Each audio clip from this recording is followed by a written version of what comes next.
오늘 우리 철로 역정 마지막 시간인데 믿음은 진짜 천국의 열쇠이기도 합니다. 그래서 오늘 10번째 시간 철로 역정 마지막 시간인데요. 여러분, 철로 역정의 마지막 시간이다라는 건 뭐겠어요? 이제 이 크리스찬과 소망 형제가 이제 천국에 이르게 됐다라는 것을 말하게 되죠. 그래서 오늘 함께하는 모든 성도님들 이 믿음으로 하늘나라 그 천국에 이르시는 축복이 우리 앞에 있음을 믿고 함께 은혜 누리는 시간이 되었으면 좋겠습니다. 오늘 인터넷으로 또 29분 함께 해주셨고요. 우리 노정재 집사님이 은혜로운 수요 예배 드린다라고 또 메시지 남겨주셨습니다. 감사하고요. 오늘 이게 10번째 시간인데요. 영원한 하나님 나라에 이르다라는 제목으로 함께 나누도록 하겠습니다. 지난 시간에 우리가 마법의 땅이라는 곳에서 소망과 크리스찬이 좀 헤매는 것을 봤죠. 그래서 크리스찬은 막 이렇게 잠이 들 뻔하고, 그래서 이제 그때 소망이 깨어지고, 그러면서 우리가 이 유혹, 이 시험을 이기려면 어떻게 해야 되냐 막 이렇게 얘기하다가 소망 씨의 긴 간증을 통해서 내가 어떻게 예수를 믿게 되었는지 이런 것들을 함께 살펴보게 됐습니다. 그래서 이 간증이 자기 자랑이 아니라 소망 형제의 간증은 예수 그리스도, 주님이 어떻게 나를 구원하셨고 나를 생명의 길로 인도하셨는가라는 그 그리스도 중심적인 귀한 간증을 올려드렸다라는 것을 보게 되면서 이 마법의 땅을 벗어나와서 다시 순례의 여정을 하게 되죠. 오늘 크리스천과 소망이 이제 마지막 천성을 앞에 두고 이르게 되는 땅은요, 뷸라라는 나라예요. 뷸라. 발음이 어렵죠. 한번 따라해 보세요. 뷸라. 뷸라가 어디 있는지 우리 이사야서에서 이 뷸라라는 이름이 나오는데요. 이사야 62장 4절 이하에서 이렇게 말하고 있습니다. 한번 같이 한번 읽어볼까요? 너희는 다시는 너를 버림받은 자라 부르지 아니하며 내 땅을 황무지라 부르지 아니하고 오직 너를 헵시바라 하며 내 땅을 뷸라라 하리니 이는 여호와께서 너를 기뻐하실 것이며 내 땅이 결혼한 것처럼 될 것임이라. 마치 청년이 처녀와 결혼함 같이 내 아들들이 너를 취하겠고 신랑이 신부를 기뻐함 같이 내 하나님이 너를 기뻐하시리라. 이 뷸라라는 말, 여기서 나오는 것처럼 신랑이 신부를 기뻐하는 것처럼 하나님이 이스라엘 백성, 하나님의 자손들을 다시 기뻐하겠다라는 거죠. 그러니까 요즘식으로 뭐 굳이 표현해 본다면 신혼살림 차렸다라는 거예요. 그래서 신혼살림에 하나님의 기쁨이 임하는 곳, 믿음의 기쁨, 생명의 기쁨, 구원의 기쁨이 임하는 곳이다라고 이렇게 얘기할 수 있겠죠. 그래서 여기서 두 가지 이름이 나오는데 이 헵시바라는 이름이 나오고 뷸라라는 이름이 나오죠. 그 두 번째 줄에 헵시바는 무슨 뜻이냐면 내가 너를 기뻐하리라라는 뜻이에요. 몰랐던 분들은 이런 거 나올 때 하나씩 이렇게 바로바로 써주세요. 그리고 뷸라라는 뜻은 결혼한 여자라는 뜻이에요. 그러니까 이 헵시바나 뷸라는 어떻게 보면 이제 같은 의미인데 결혼한 여자가 그 땅에서 누리는 기쁨, 그러니까 우리 성도들이 신랑 예수를 우리 삶의 주인으로 모심으로 누리는 천국 백성의 기쁨을 상징적으로 묘사하는 것이 바로 이 뷸라라는 나라가 되겠다라는 거예요. 자, 그래서 이 철로 역정에서 이 존 버년이 마지막에 천국에 들어가기 전에 이르게 되는 것이 이제 뷸라라는 나라에 이르게 되었다라는 거죠. 그래서 이 소설에서 이 철로 역정에서 그리는 뷸라라는 것이 어떻게 그려지고 있는지 한번 살펴보도록 하겠습니다. 우리 이 프린트로 나눠드린 것보다 이 화면으로 보시는 그림은 훨씬 더 이 그 칼라로 나와 있어서 더 잘 보이죠. 저기 먼데 하늘에 천상에 이 천성이 보이죠. 하나님의 나라가 보이고 그 뷸라라는 나라는 갖은 꽃이 피었고 이제 천사들이 이 순례자들을 안내하는 곳. 그러니까 거의 이제 목적지에 다 다다랐다라는 것을 상징적으로 표현해 주고 있습니다. 이 프린트물 다시 한번 보시면요, 이렇게 시작을 합니다. 뷸라는 죽음의 그늘 골짜기 넘어 절망 거인의 손길이 미치는 곳에 있었으며 의심의 성 따위는 아예 보이지 않았습니다. 그러니까 눈에 지금 천성이 멀리 있지만 천성이 지금 눈앞에 보이고 있는 거예요. 여기는 하늘나라에 맞닿아 있는 지역으로 빛나는 옷을 입은 천사들이 예사롭게 돌아다니곤 했습니다. 이곳은 신랑이 신부를 반기듯이 내 하나님께서 너를 반기실 것이다 라고 말하고 신랑과 신부 사이에 새로운 계약이 세워지는 자리이기도 했습니다. 크리스천과 소망은 이 지방을 지나가면서 여행을 하고 거친 그 어느 동네보다도 크게 기뻐했습니다. 새 예루살렘으로 다가갈수록 성 전체가 진주와 보석으로 지어졌으며 모든 길이 금으로 포장되어 있는 것을 볼 수 있었습니다. 본래 금빛 찬란한 데다가 영광의 햇빛까지 비치니 한시 바삐 달려가고 싶은 마음에 크리스찬은 그만 몸살이 나고 소망도 한바탕 병치를 했습니다. 증상이 너무 심해 여정을 중단하고 싶은 갈망에 몸부림치며 비명을 질러대야 했습니다. 너희가 내 힘을 만나거든, 여기 내 힘이 아니라 님인데 오타가 났네요. 내 님을 만나거든 내 사랑 때문에 병들었다고 말하여 다오라는 아가서 말씀이 이해되고도 남았습니다 라고 이렇게 얘기하고 있습니다. 여러분 이 존 버년이 그러니까 이 철로 역정을 쓰면서 얼마나 성경 중심적으로 썼는가라고 저도 이렇게 이 강의를 준비하면서 참 놀랐어요. 그러니까 우리가 늘 제가 여러 번 얘기하지만 예수 천당 불신지옥 이 맞는 말이에요, 틀린 말이에요? 맞는 말이죠. 아주 우리의 구원의 목표를 아주 간단하게 잘 설명해 주고 있어요. 그런데 너무 간단하게 설명하면 뭐가 없어요? 이 디테일이 없잖아요. 근데 이 존 버년은 천국에 이르는 그 디테일한 모든 과정을 철로 역정이라는 작품을 통해서 아주 잘 그려주고 있어요. 예수 천당 불신지옥이 맞는데 어떤 과정을 통해서 우리가 천국 문에 이르게 되느냐라는 것을 아주 소설가의 필치로 잘 그려주고 있죠. 존 버년이 여러분 직업이 뭐였는지 아세요? 그 아버지 때부터 내려왔던 그 직업이 있었는데 납땜장이 기술자였어요. 납땜장이. 그러니까 납을 가지고 이렇게 그 노동자 일을 했던 사람이고, 그 당시 이 영국은 이제 카톨릭에서 반대하고 국교회가 다스리고 있어서 영국 국교회 앵글리칸 처치는 이 청교도들을 막 탄압하는 그런 시기였어요. 그러니까 개신교죠. 개신교를 막 탄압하는데 청교도 이 존 버년이 왜 옥에 갇히게 됐냐면 이 설교한다는 이유로 이 영국 국교회의 미움을 받아서 이 국교회에서는 설교를 할 수 있는 설교자, 국가에서 공식적으로 지정받은 설교자 외에는 아무도 설교를 하지 못했거든요. 근데 존 버년이 은혜 받았다고 막 설교하고 돌아다니니까 이 침례교 속에 속해 있었거든요. 그러니까 존 버년을 가둬서 옥에 무려 14년 동안이나 가두게 됐다라는 거죠. 존 버년이 여러분 뭐 옥스퍼드, 뭐 캠브리지 이런 영국의 명문 대학 출신이 아니라 납땜장이었는데 14년 동안 성경을 읽고 또 읽으면서 그가 받은 은혜, 이 성경의 은혜들을 성경을 기초로 해서 이런 귀한 작품을 썼다라는 거. 그래서 이 유명한 이 문학가 평론가들은 존 버년이 천재가 아니고서는 이런 귀한 작품을 이 성경 다음으로 많이 읽히는 수백 년 동안 내려온 고전을 쓸 수가 없었고 이는 하나님의 은혜여서 가능했다라고 지금도 말하고 있는 이유이기도 하죠. 자, 그래서 여러분 이 마지막 부분을 다시 한번 보세요. 이 소망과 크리스찬이 이 기쁨의 땅 뷰라에 이르게 됐는데 몸살이 나요. 몸살. 이 역설적인 표현이죠. 왜 몸살이 났는가?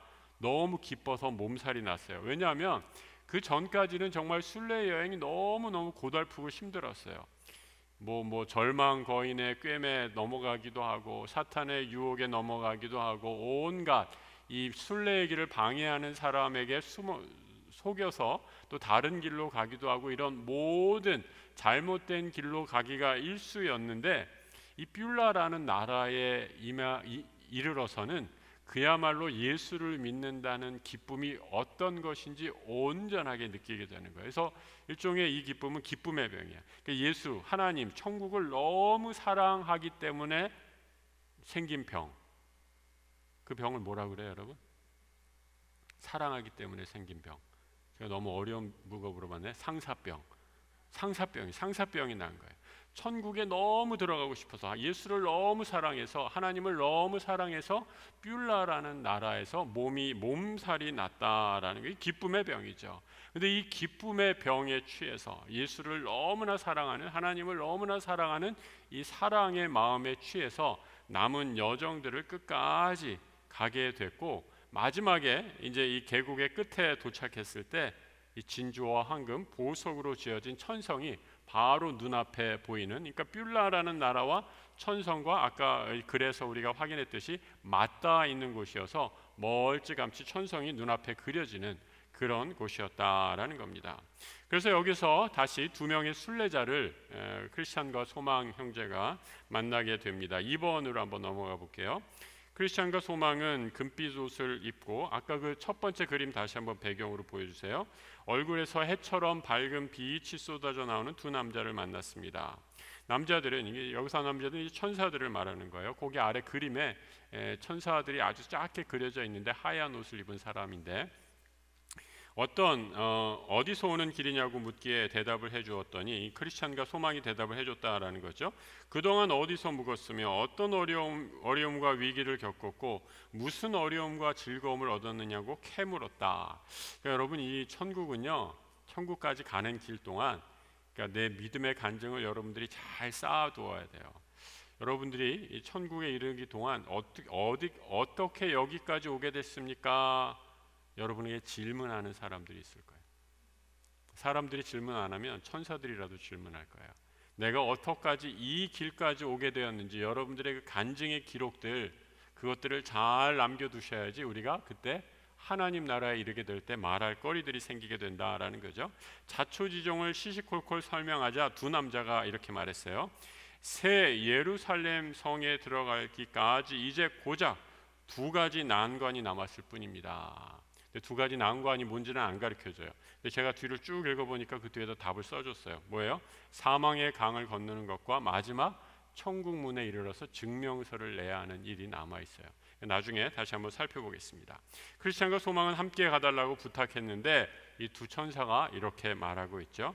하지만 거룩한 성에는 어떻게 돼 있어요? 그 다음 같이 한번 읽어볼까요? 각자 자신의 믿음을 가지고 혼자 들어가야 합니다. 여러분, 이거 얼마나 중요한 말이에요? 천국, 잘 믿는 아내 손 붙잡고 들어가는 게 아니에요. 잘 믿는 부모, 아버지, 엄마 손 잡고 들어가는 게 아니에요. 천국은 누가 뭐래도 누구의 믿음? 나의 믿음을 통해 들어간다라는 거죠. 오늘 찬양해 주셨던 것처럼 천국의 열쇠는 내 믿음으로 그 천국의 문을 열 수 있다라는 거죠. 이것을 꼭 기억하시기 바랍니다. 그래서 여러분, 우리 가끔가다 착각하는 사람들이 있어요. 우리 집은 몇 대째 예수 믿는 집이에요, 이렇게 얘기는 하는데, 예수 믿는 집 3대가 4대가 믿고 참 귀하고 자랑할 만한 일이죠. 근데 그분 신앙생활하는 거 이렇게 보면 정말 예수 믿는 삶이 저런 걸까 하고 고개가 갸우뚱해지는 그런 분들을 만나게 되는데, 여러분, 신앙은 내 가문의 신앙으로 들어가는 것이 아니라, 누구의 신앙으로 들어가는 것이 아니라 나의 믿음으로 들어간다라는 것을 꼭 기억하시는 이 밤 되시기 바랍니다. 자, 그래서 뷸라에 이르러서 뷸라라는 나라 끝자락에 걷는데, 이 뷸라라는 끝자락에 마지막 천성에 이르기 전에 놓인 한 가지 장애물을 발견하게 됩니다. 그 장애물이 뭐냐? 사망의 강이에요. 죽음의 강이 딱 놓여 있다라는 거죠. 이 죽음의 강의 모습을 3번 우리 뒷장에 넘어가면 있는데 이렇게 묘사해 주고 있죠. 한 줄기 강물이 성문으로 가는 길을 막았습니다. 강물은 깊고 건너갈 다리는 없었습니다. 순례자는 할 말을 잃었죠. 크리스찬과 소망이 다른 길은 없냐고 물었을 때 두 남자는 지체 없이 이렇게 말했습니다. 있기는 하죠. 하지만 세상이 생긴 이래 지금까지 엘리야와 에녹 단 2명만 그 길을 지나가도록 허락받았습니다. 이 죽음의 길을, 육체의 죽음을 죽지 않고 통과한 사람이 성경에 기록된 것처럼 엘리야와 에녹밖에 없다라는 겁니다. 그 밖에 마지막 나팔 소리가 들리는 그날까지 누구도 그 길을 지나갈 수 없어요. 순례자들은 길벗들에게 수심의 깊이가 어떠냐고 물으니까, 수심의 깊이는 그곳의 임금님을 믿는 신앙의 깊이에 따라 달라진다라고 이렇게 얘기했다는 거예요. 그러니까 여러분, 저는 이런 부분을 읽을 때마다 이 존 버년이 가지고 있는 문학적 상상력, 신학적 상상력이 얼마나 큰가라는 걸 보고 참 감탄하게 돼요. 마지막 사망의 길을 건널 때 그 수심이 어떻게 되느냐? 여러분의 믿음에 따라서 그 수심의 깊이가 결정되게 된다라는 거예요. 믿음이 없으면 그 수심이 깊어서 그 죽음의 강을 건널 때 엄청 허우적대다가 못 들어갈 수도 있고, 그런 일이 없어야겠지만 믿음이 있으면 그 죽음의 강을 충분히 건널 수 있는 그런 수심이 되겠다라는 거죠. 어쩔 수 없이 강물에 뛰어들자마자 크리스찬은 깊은 물속으로 뛰어들어갔습니다. 크리스찬은 울부짖었어요. 형제님, 이 소망을 향해서 부르는 거죠. 죽음의 덫이 나를 덮친 게 틀림없으니 아무래도 적과 꿀이 흐르는 땅은 못 볼 것 같소. 그러니까 여러분, 참 이 크리스찬이 지금 바로 눈앞에 천성을 보고 방금 전까지 기쁨에 취해서 기쁨으로 몸살이 날 정도였는데, 사망의 강, 마지막 사망의 강을 건널 때 그 물의 수심의 깊이에, 물살의 이 세기에 놀라서 아, 나는 여기서 죽는구나, 나는 끝났구나 라고 절망하는 순간에 이르게 된다라는 거죠. 그러니까 아까 두 천사가 마지막으로 얘기해 준 첫 번째 관문, 첫 번째 관문이 사망의 강이었다라는 것을 우리가 여기서 확인할 수 있습니다. 크리스찬은 제정신이 아니었다. 옛 기억들도 도움이 되지 않았다. 순례 여행을 하면서 겪었던 즐겁고 행복한 일들을 일깨워줘도 소용이 없었습니다. 입만 열면 두렵다는 말만 했어요.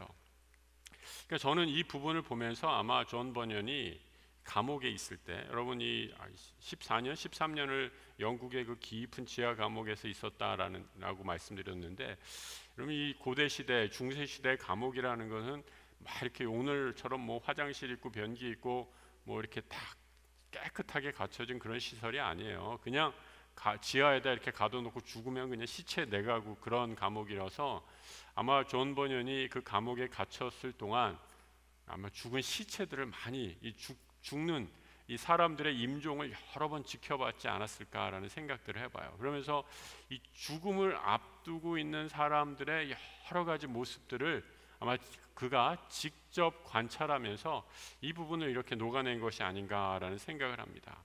행복한 일을 일깨워줘도, 그리고 아무리 좋은 생각을 하게 해줘도 소용이 없고, 입만 열면 죽음 앞에 서서 벌벌 떨고 있는 한 인간의 나약한 실존을 그대로 목격하고 그려주고 있죠.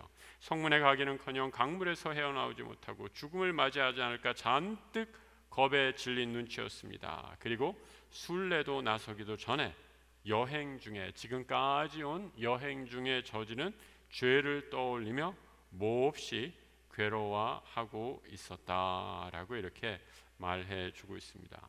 그런데 여러분, 이 크리스찬에게 있어서 한 가지 이 축복이 무엇이었는가? 바로 소망 형제, 이 소망, 그 믿음의 동반자, 순례의 동반자가 있었다라는 거죠. 이 4번에서 소망, 아까 첫 번째 그림, 아까 방금 전에 그림 다시 한번 올려주세요. 소망은 쉴 새 없이 말을 건며 크리스찬을 다독입니다. 형제님, 성문이 보입니다. 사람들이 심지어 우리를 맞으러, 이게 소망이 지금 손을 가리치고 있죠. 저기 저 천성 문 앞에 우리를 맞으러 나온 사람들을 좀 보세요. 나와서 기다리잖아요. 그러니까 크리스찬이 이렇게 말하고 있어요. 사람들이 기다리는 건 내가 아니라 소망 형제일 거예요. 처음 만날 때부터 지금까지 자네는 소망을 잃지 않았잖아요. 이게 이름이 소망이니까 절대 소망을 잃지 않았는데, 저기서 기다리는 건 내가 아니라 자네일 거다라고 이렇게 말해 주는 거죠. 저는 여러분 또 이 부분을 읽으면서 이게 참 이 배우자로, 이 믿는 배우자와 결혼하는 게 얼마나 큰 축복인가라는 것을 다시 한번 생각하게 됐습니다. 여러분 지금 배우자 믿는 분이십니까? 그 믿는 배우자와 함께 한다라는 것은요, 이 믿음의 길을 걸어갈 때, 순례의 길을 걸어갈 때 사람이 완벽하지 않잖아요. 내가 실족할 수 있고 상대방이 실족할 수 있고 누군가가 실족할 수 있는데, 그 실족하는 순간에 나를 붙잡아서 일으켜 세워줄 수 있는 믿음의 동반자가 있다라는 거예요. 그러니까 둘 중에 하나는 늘 깨어서 기도해야 되죠. 그러니까 우리 성경에서 특별히 이제 그 베드로서인가요? 이 서로 남편과 아내와 남편이 서로 깨어서 기도하라라고 말씀하신 이유도 이런 이유 때문에 그렇죠. 이 믿음의 길을 갈 때 누군가가 실족하게 되면 반드시 누군가는 서로 돕는 배필이 도와주어야 한다라는 거죠. 그래서 여러분, 우리 이미 결혼하신 분들은 할 수 없고 결혼 안 하신 분들이라면 여러분 청년들 우리 그 꼭 믿는 배우자와 결혼할 수 있게 해주십시오라고 금식 기도라도 하세요. 얼마나 중요한 기도의 제목인지 모릅니다. 아마 이 젊은 시절에 배우자 고를 때 뭐 스펙 보고 외모 보고 뭐 여러 가지 뭐 중요한 거 우리 젊은이들 많이 따지겠지만 여러분들이 아마 살면서 느끼게 될 거예요. 뭘 느끼냐? 살면서 신앙이 얼마나 중요한 것인지를 점점 느끼게 될 것입니다. 그래서 이 신앙이 나와 함께 믿음의 길을 걸어갈 사람이 함께 이 길을 걸어간다라는 게 얼마나 큰 축복인지 모릅니다. 만약에 이 교제하는 사람이 이 신앙을 받아들이는 것을 거부하면 한번 튕기세요. 너 믿지 않으면 나 너랑 결혼 안 해. 이렇게 한번 튕겨보세요. 별로 아멘들 안 하는 것 같은데 다들 결혼을 하셔가지고 근데 만약에 그것 때문에 결혼 못한다면 제 핑계를 대지 마시고 하나님이 더 좋은 짝을 주시려고 뒤로 미루신 거구나 라고 생각하시고 여러분 이 신앙이 아니고서 내가 평생 혼자 살아도 된다 이런 결기와 신앙의 결단을 가지고 믿음을 갖는 것이 얼마나 중요한지 모릅니다. 그래서 여기에서 흔들리니까 이 가정을 통해서 하나님께서 우리에게 주신 축복이 천국을 경험하게 해주는 축복인데 이 신앙이 기초 위에서 가정이 세워지지 않으니까 그 가정이 이 천국이 아니라 지옥 같은 가정으로 변해버린 가정이 얼마나 많은지 모릅니다. 그래서 우리가 이 신앙으로 이 믿음의 배우자를 위해서 함께 기도한다는 것 얼마나 중요한 일인지 모르죠. 계속 읽습니다. 크리스찬이 쉼없이 말했습니다. 똑바로 살았더라면 지금쯤 주님이 도와주셨겠지만 죄를 지은 탓에 올무에 걸리게 하시고 이렇게 버려둔 채 떠나신 거야. 스스로를 이제 자책하고 있죠. 여러분 이 마지막 죽음의 강을 건널 때 사탄이 우리를 또 얼마나 교묘하게 이 죄책감을 심어주어서 우리를 정죄하게 하는가라고 이렇게 고소하는가라는 것을 여기에서 살펴볼 수 있죠. 이 얼마나 우리를 너는 요거밖에 안 돼. 너는 이 죽음의 강을 결코 건널 수 없어. 너한테 의로운 게 하나도 없어. 라고 하면서 이렇게 계속 고소할 때 크리스찬이 그 사단의 미혹에 넘어가 그래 나는 이거밖에 안 돼 라고 이렇게 말하고 있는 그런 나약한 모습, 그 올무에 걸려 넘어가는 크리스찬의 모습을 보여주고 있다라는 거죠. 여러분 우리가 이 사단의 정죄, 이 고소에 어떻게 대처할 수 있는가, 이게 참 중요한 신앙에 있어서 과제 가운데 하나입니다. 제가 한 자매를 만나서 잠깐 얘기를 교제하다가 상담하다가 얘기를 들었는데요. 참 안타까운 얘기를 들었어요. 이 마지막 죽음을 앞두고는 사람이 다 그 책임을 돌리려고 하는 것 같아요. 그 자매의 친척되는 아버지가 친척되는 어르신이 이제 암에 걸리게 됐는데 암에 걸리게 되니까 그 이렇게 마지막을 이렇게 준비하시는 거예요. 그런데 이제 암에 걸렸는데 그 헤어지시고 이제 딸만 있는데 딸들이랑 아버지랑 또 별로 사이가 안 좋았어요. 그래가지고 이 딸들이 아버지에 대한 상처가 아주 많은 상황이어서 아버지는 이제 암으로 이제 누워 계시는데 거기에서 딸들이 싸운 거예요. 뭐 가지고 싸운지 아세요? 서로 안 모시겠다고. 나는 아버지를 모실 그런 책임도 없고 뭐 마음도 없고 의무도 없고. 근데 이제 아버지가 사람이 여러분 이 기운이 아무리 다 빠져도 마지막까지 남아 있는 게 뭐예요? 귀잖아요, 귀. 이게 다 들은 거죠.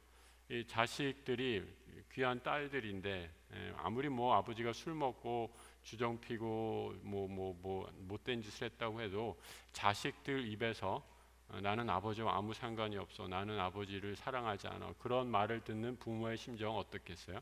이게 거기서 이제 이 병상에 있었지만 아버지가 무너진 거죠. 그래서 그때부터 이제 곡기를 금하고 나는 이제 죽어야 된다. 나는 살 가치가 없다라고 이렇게 결심을 하면서 참 안타까운 얘기를 듣게 되었습니다. 그러니까 여러분 우리가 이 말은 다 안 하고 있지만 죽음 앞에 서서 죽음이라는 강을 앞에 두고 인생이 참 그렇게 보면 초라해 보일 수밖에 없잖아요. 그 여태까지 살아왔던 삶, 또 자식들에게도 인정받지 못하는 삶, 또 크리스찬도 오늘 여기서 나온 것처럼 사람이 완전한 사람이 누가 있겠어요? 완전하지 못한 삶, 이 사탄이 고소하면 그 고소에 그대로 넘어갈 수밖에 없는 나약한 삶을 살 수밖에 없는 그런 인생인데, 이 사탄의 고소, 이 인간의 나약함에 대해서 어떻게 우리가 이겨낼 수 있을까라는 거죠. 근데 그때 이 괴로워하고 있을 때 고난, 절망을 이길 힘이 한 가지 찾아오게 됩니다. 그것은 바로 말씀이었죠. 제가 거기에서 말씀 한 가지 써놨는데요. 이사야 43장 2절의 말씀인데, 존 버년이 이 말씀을 기억하면서 이 부분을 썼던 것 같아요. 그래서 여러분, 존 버년의 이 철로 역정을 보면 실제로 성경 구절이 많이 이렇게 옆에 인용이 되고 있습니다. 그래서 이 성경 구절을 또 같이 하나하나 읽어보면서 읽으면 얼마나 더 큰 은혜가 되는지 몰라요. 오늘 같이 한번 읽어보겠습니다. 내가 물 가운데로 지날 때에 내가 너와 함께 할 것이라.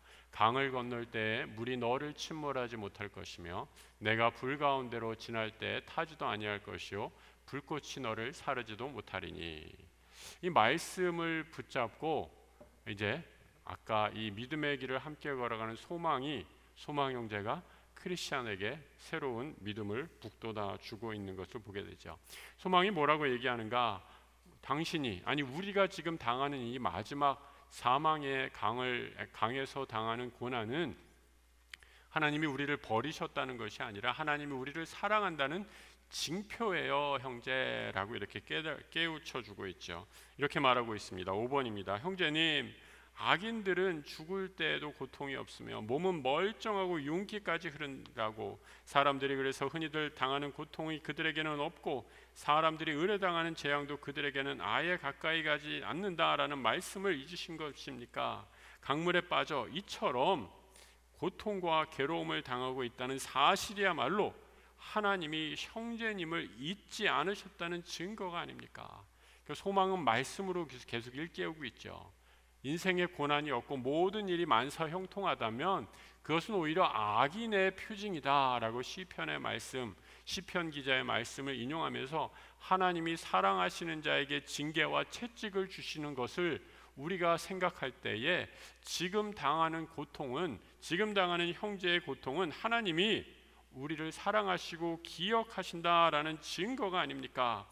이건 다시 계속 읽을게요. 거기 5째 줄부터, 주님으로부터 받은 선한 가르침들을 모두 기억하고 있는지 알아보려고 주신 시험입니다.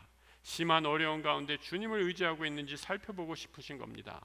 한동안 씨름을 벌인 끝에 크리스찬은 이제야 정신을 차리고 큰 소리로 말했어요. 오 주님이 다시 보여. 내가 너와 함께하고 내가 강을 건널 때에도, 방금 읽은 우리 이사야서의 말씀이죠, 물이 너를 침몰하지 못할 것이다 라고 말씀하시네. 그러니까 여러분, 여기서 우리가 확인할 수 있는 것은 하나님의 말씀은, 이 믿음은 천국의 열쇠일 뿐만 아니라 이 하나님의 말씀은, 말씀에 대한 믿음, 이 말씀을 신뢰하는 것은 고난을 극복하는 열쇠이기도 한다라는 거죠. 여러분, 우리가 고난에서 계속 헤매고 고난에서 허우적거리는 그 이유가 뭐예요? 다시 한번 돌이켜 보세요. 내가 왜 이렇게 힘들어했나? 내가 왜 이렇게 절망했나? 내가 왜 이렇게 낙심했나? 라는 그때의 그 일을 한번 생각해 보세요. 말씀이 생각나지 않아서, 말씀을 기억해내지 못해서, 말씀을 더 나아가 꽉 붙잡지 못해서 그 고난에 계속해서 머무르면서 허우적거렸던 것 아니에요? 말씀을 기억하고 말씀을 붙잡으면 우리가 말씀으로 능히 이길 수 있다라는 거죠. 그리하여 두 순례자는 용기를 내서 강을 건넜습니다. 그때에 말씀을 붙잡고 이 사망의 강을 건널 때 이렇게 얘기하고 있죠. 원수들은 돌처럼 굳어져서 손가락 하나 까딱할 수 없었습니다. 아까 우리가 읽으셨던 것처럼 이사야의 말씀, 어떤 것도 물도 너를 해치 못하고 불도 너를 태우지 못할 것이다. 하나님의 성령이 순례자들을 지키시고 보호해 주시는 것을 확인할 수 있는 것이죠. 그래서 여러분, 우리가 이 신앙생활을 하게 되면요, 이 체면 차리실 필요 없어요. 신앙생활 하려고 하다 보면 내가 낙담하고 절망하고 무기력하고 그러면 사탄이 고소할 때, 그때 사탄의 고소를, 그래 이놈아, 나 요거밖에 안 된다, 나 이렇게 쪽팔린 존재다, 나 이렇게 부족한 존재다, 하지만 나는 내 말을 듣는 것이 아니라 하나님의 말씀을 듣고 나아가겠다라고 그때 믿음으로 선포하시고 승리하는 이 믿음의 결단이 있어야 됩니다. 그것이 말씀으로 사탄의 괴계를 이기는 힘입니다. 여러분, 이 밤에 우리가 이 사탄이 우리를 끊임없이 계속 공격하고 너는 천국에 들어갈 자격이 안 돼라고 우리의 연약함들을 계속 기억나게 하고 고소할지라도 나는 하나님 말씀 붙잡고 예수 그리스도의 보혈의 피로 천국에 들어가 하나님의 자녀임을 확신하고 말씀으로 당당하게 하나님 앞에 나아가는 주의 백성들 되시기를 축복합니다. 마침내 이제 천성에 이르게 되죠. 천성이 어떤 곳인가 어떤 화가가 그렸는데 이렇게 그렸어요. 한번 보여주세요. 다음 사진. 이렇게 환한 천상에 지금 약간 빛이 반사돼 가지고 그 윗부분이 너무 이렇게 하얗게 빛나 가지고 잘 그려지진 않는데요. 이 자세히 보시면 이게 빛이 나서 약간 십자가 같은 형태의 빛이 좀 보이실 거예요. 그러니까 이쪽 뷸라라는 나라에서 그 앞에 강이 있죠. 그 강을 이제 건너게 되면 밝고 환한 천국이 이제 그려져 있는 것을 이렇게 그림으로 묘사해 주고 있습니다. 이 시브리서에 이 천국을 이렇게 묘사해 주고 있죠. 너희가 이른 곳은 시온산과 살아계신 하나님의 도성인 하늘의 예루살렘과 천만 천사와 하늘에 기록된 장자들의 모임과 교회와 만민의 심판자이신 하나님과 및 온전하게 된 의인의 영들과 새 언약의 중보자이신 예수와 아벨의 피보다 더 나은 것을 말하는 뿌린 피다라고 이렇게 말씀해 주고 있습니다. 이제 시브리서에서 말하는 천국, 천성의 모습인데요.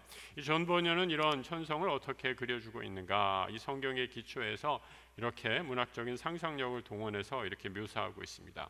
순례자들은 빛나는 옷을 입은 이들과 하늘나라의 영광에 관한 이야기를 나누었습니다.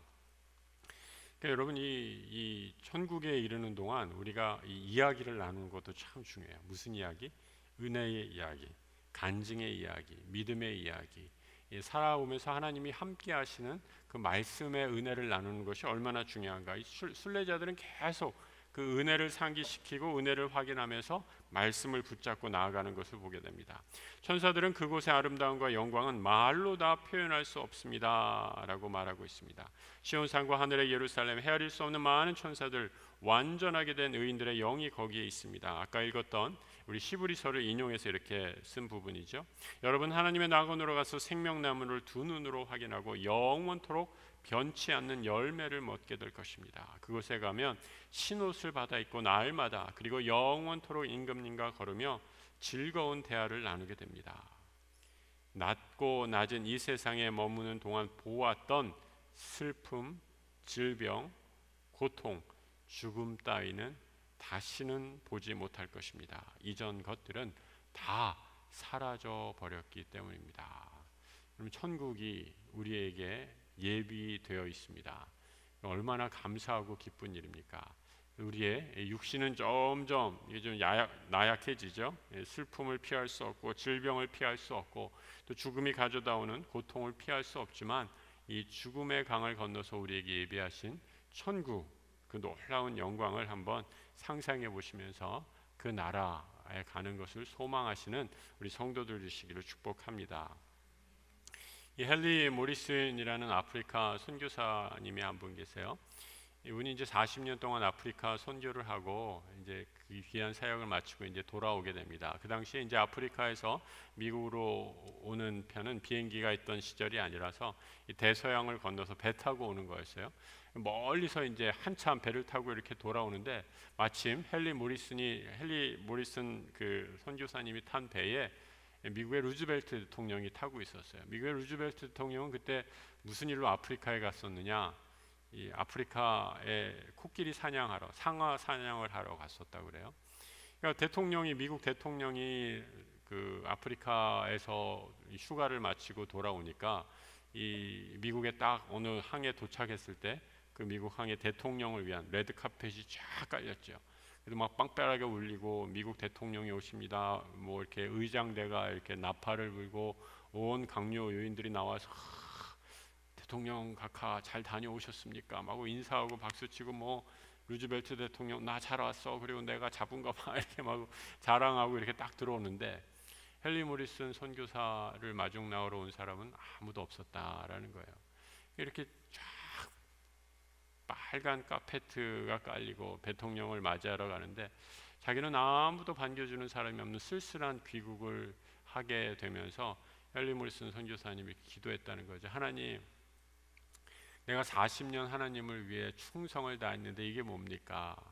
나는 아무도 맞아주는 사람도 없고 쓸쓸하게 이 외로운 이 아픈 몸을 이끌고 이제 여기 이렇게 돌아왔는데 나에게 남은 것이 무엇입니까? 속으로 막 이렇게 투덜투덜하는 그런 마음이 이렇게 생기더라는 거예요. 근데 하나님이 헨리 모리슨 선교사님한테 이렇게 말씀을 주시라는 거죠. 헨리야, 헨리야, 아직 너는 너의 고향에 이르지 않았다. 네가 아직 가야 할 본향이 아직 남아있다. 내가 너를 위해 예비한 본향에서는 하늘의 천군 천사들이 너를 맞이해 주실 것이다. 이 세상의 어떤 세상 권세자들도 누리지 못했던 엄청난 영광의 천군 천사들이 믿음의 사람들과 함께 너를 맞이해 줄 것이다 라는 그런 음성을 들었다라는 거예요. 그래서 그 자리에서 헨리 모리슨 선교사님이 눈물을 흘리며 감사의 기도를 드렸다라는 거죠. 성도 여러분, 우리의 순례의 길은 아직 끝나지 않았습니다. 여기 지상에서 나는 왜 이거밖에 안 되나, 나는 왜 이 삶이 이 모양이나, 나는 왜 이렇게 아프나, 나는 왜 이렇게 잘 안 풀리나, 이런 거 가지고 좌절하고 낭망하고 슬퍼하실 하나도 없어요. 왜요? 우리의 순례의 길이 아직 안 끝났기 때문에. 그 믿음의 길을 다 이르렀을 때, 천국에 이르렀을 때 하나님께서 우리를 우리가 상상하지 못할 이유로 맞아주시고 또 환영해 주실 줄 믿습니다. 이렇게 천국에서 수고하고 그러니까 이 땅의 순례의 길을 막 가고 수고롭게 해서 죽음의 강까지 건넜는데 이 크리스찬과 소망이 갑자기 질문이 생겼어요. 천군 천사에게. 그러면 우리가 천국 가서는 뭐 해야 돼요? 여러분들 좀 궁금하지 않으세요? 천국 가면 뭐 할까? 그때 천군 천사가 이렇게 대답해 주고 있어요. 그동안 수고한 데 대한 위로를 받고 슬픔 대신 기쁨을 누립니다. 임금님의 나라까지 오면서 뿌린 씨앗, 그러니까 기도의 눈물, 고통의 열매를 거두게 될 것입니다. 황금 면류관을 쓰고 거룩하신 분을 언제나 뵙고 꿈꾸는 즐거움을 만끽합니다. 그분을 참모습대로 뵐 것이기 때문입니다. 세상에 머물 때 주님을 제대로 섬기고 싶어도 그런 분들 계시죠? 육신이 연약해서 찬양하고 외치고 감사하면서 마음껏 섬기지 못했지만 거기서는 그럴 염려 하나도 하지 않아도 된다라는 겁니다. 전능하신 분의 모습을 기뻐하며 그분의 상세한 음성을 듣고 감격할 것입니다. 두 분보다 앞서간 친구들을 다시 만나는 한편 뒤따라 거룩한 땅에 도착하는 이들을 영접하게 될 것이니까 천국 가서 할 일 없을 것 같다라는 걱정은 하들들들 말라라는 거죠. 걱정하지 않아도 할 일 엄청나게 많다라는 겁니다. 그다음에 아까 아까 천사가 이 천국문에 이르게 될 때 이 두 가지 관문이 있다라는 거였어요. 그래서 하나는 죽음의 강을 건너는 것이었는데 또 하나 마지막 죽음의 강을 건너서 천국 문에 이르렀을 때 이르게 되는 관문이 또 하나 있어요. 그 마지막 천국의 열쇠 부분을 한번 같이 읽어보죠. 환하게 빛나는 옷을 입은 자들이 크리스찬과 소망에게 문을 두드리라고 했습니다. 순례자들이 그 말에 따르자 에녹과 모세, 엘리야가 문간에 나타났습니다. 천사들이 두 사람을 대신해서 하나님의 위대한 일꾼에게 말했습니다. 하늘나라 임금님 섬기기를 좋아해서 멸망의 도시를 떠나 여기까지 찾아온 순례자들입니다. 크리스찬과 소망은 출발할 때부터 몸에 지니고 있던 증명서를 내보였습니다. 서류는 곧장 임금님에게 올라갔고 하늘나라의 왕은 문서를 잘 살펴보고 물었습니다. 이들이 지금 어디에 있느냐? 문 밖에서 기다리고 있습니다. 임금은 명령했죠. 어서 문을 열어라. 믿음을 지키는 의로운 나라에 들어오게 하여라. 천성의 문턱을 넘는 순간 두 사람의 모습은 완전히 달라졌으며 어느새 금빛 찬란한 옷을 입고 있었습니다. 여러분, 여기서 우리가 이 크리스찬과 소망이 이 품속 깊숙이 품어놓았던 증명서가 무엇이었는가? 여기 이 존 버녀는 여기서 분명하게 이게 무엇이다라고 설명을 해놓고 있지 않아요? 왜 설명을 안 했을까? 굳이 설명을 하지 않아도 됐어요. 왜냐? 오래전에 이미 다 설명을 했기 때문에. 그래서 여러분 우리가 잘 읽어보면 앞부분에서 그 얘기가 나오죠. 언제 이 얘기가 나오느냐? 이 크리스찬이 이 절망의 언덕 끝에 올라서 십자가에 다다랐을 때, 십자가 언덕에 다다랐을 때 자신의 모든 죄의 짐을 다 풀게 됩니다. 그래서 마침내 그때 모든 죄에서 해방되는 기쁨을 느끼죠. 그 죄에서 해방된 기쁨을 느꼈을 때 그때 하늘의 천사가 나타나서 양피지, 하늘의 말씀, 하나님의 말씀을 크리스찬에게 이렇게 전해주게 됩니다. 그러면서 천성에 이를 때까지 잘 간직하라 라고 이렇게 말을 전해주죠. 그러니까 그 천사가 전해준 이 하나님의 양피지, 그 양피지가 바로 하나님 말씀을 상징하는 거고, 이 말씀이 결국 예수 그리스도의 보혈을 상징하는 거고, 이 복음의 이 말씀에 대한 믿음이 천국에 들어가는 마지막 열쇠이다라는 것을 상징적으로 여기서 이제 묘사해 주고 있는 것이죠. 그러니까 여러분 그 앞서서 우리가 이 크리스찬이 그 이렇게 절망의 거인이라는 그 옥에 갇혔을 때 절망이 너무 커서 옥에 갇히게 돼요. 이제 우리는 끝났다라고 아무것도 못했을 때 그때도 이 양피지에 적힌 하나님의 말씀을 붙잡고 그 절망의 감옥 문을 열고 나오게 되죠. 이 크리스찬이 품속에 숨어있던 절망의 감옥에서 품에 숨었던 양피지에 뭐라고 적혀 있었냐면 언약이라는 글자가 새겨져 있었어요. promise라는 단어가, 언약의 말씀, 하나님이 나를 지켜주시고 인도해 주시고 구원해 주신다, 예수 그리스도의 보혈의 피로 구원해 주신다라는 그 언약의 말씀을 듣고 있는 믿음의 사람에겐 절망이라는 모든 문에서 나올 수 있는 천국의 열쇠를 우리에게 주시고, 또 마지막에 죽음의 강을 건너서 예수 그리스도의 피로 천성문에 들어갈 수 있는 구원의 열쇠를 우리에게 동시에 허락해 주셨다라는 겁니다. 그러니까 얼마나 이게 놀랍고 큰 축복입니까? 이 축복을 기억하면서 천국의 여정을 계속하자라고 이렇게 말해주고 있는 거죠. 그 다음에 마지막으로 이 철로 역정의 마지막에서는 무지의 최후가 나오게 됩니다. 우리 지난 시간에 무지가 막 크리스찬과 소망을 막 놀리면서 자네들은 뭐 이렇게 고생하면서 신앙생활하나 편하게 할 수 있는데 말하면서 막 이렇게 약간 그들을 폄하하고 이렇게 좀 흉보면서 나는 모든 것을 다 알고 있는데 교만한 모습에, 하지만 신앙에 있어서 정작 중요한 것을 놓치고 있는 무지의 모습을 우리가 잘 살펴봤는데, 무지의 최후가 어떻게 되는가, 그 마지막 단락을 같이 한번 읽어보겠습니다. 이 무지 건너편에 도착한 무지는 앞서 지나간 두 순례자처럼 산을 올라갔습니다. 그러니까 여러분 무지씨도 여기까지 이르렀어요. 놀랍죠? 마중을 나오거나 거룩한 성으로 가는 동안 응원해 주는 이는 단 한 명도 보이지 않았습니다. 성문 앞에 선 무지는 새겨진 글자를 읽었습니다. 그러고는 금방 들어갈 수 있겠거니 하면서 열심히 문을 두드렸습니다. 문은 열리지 않고 성문 위에 있는 사람들이 물었습니다. 어디서 왔고 원하는 것이 무엇이요? 무지가 대답했습니다. 나는 주인님 앞에서 먹고 마셨으며 주인님은 우리를 가르치셨습니다.